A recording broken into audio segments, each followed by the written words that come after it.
Most of the religions, they speak about spiritual aspects, while some ways of life only cater to the physical needs of the body. Islam is a way of life which caters to both the spiritual aspect of the soul as well as the physical needs of the body. Islam, unlike other religions, it shows you a way how to lead life. Most of the religions, if you analyze on the face of it, they speak good things.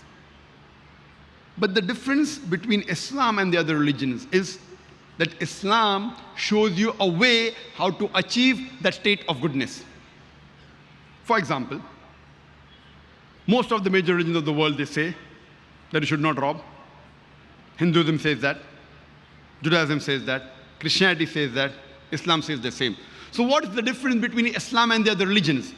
The difference is Islam shows you a way how to achieve a state in which people will not rob.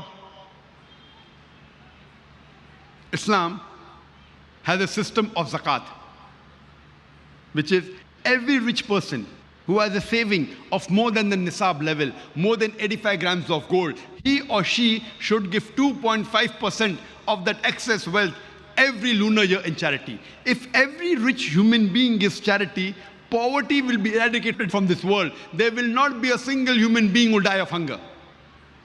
After this, the Quran says in Surah Ma'idah, chapter number 5, verse number 38, as to the thief, be it a man or woman, chop off his or her hand as a punishment from Allah subhanahu wa ta'ala. Chopping off the hands in this 21st century, many people think Islam is a barbaric religion. It's a barbaric way of life. It's a merciless religion. And they think that when they go to Saudi Arabia, where this law is practiced, every second person they'll come across will have his hand chopped off. I have been to Saudi Arabia many times, more than 50 times. I have not come across a single human being whose hands have been chopped off. Not that nobody's hands have been chopped off, but it's so rare that you can hardly see a man. There will be a few people whose hands may have chopped. But I have not seen a single in my full life. Whenever I went to Saudi Arabia, not a single man whose hands have been chopped off. It's not as common as they feel. The law is so strict that a person will think 110 times before committing the crime. If we analyze USA, the country which we look upon, supposed to be the most advanced country in the world, do you know, it also has one of the highest rates of robbery and theft in the world.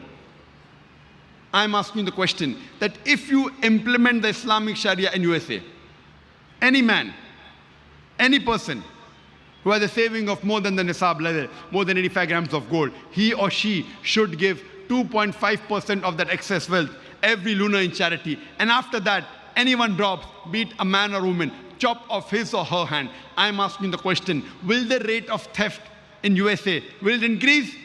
Will it remain the same or will it decrease? Will it increase?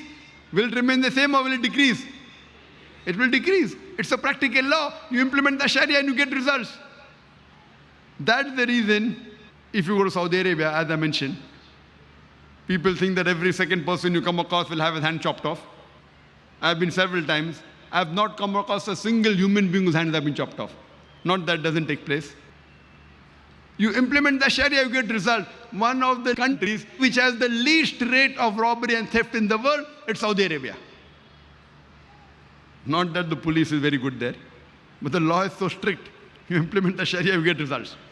That's what I said, that Islam, besides teaching good things, it shows you a way how to achieve a state in which people can practice that good thing.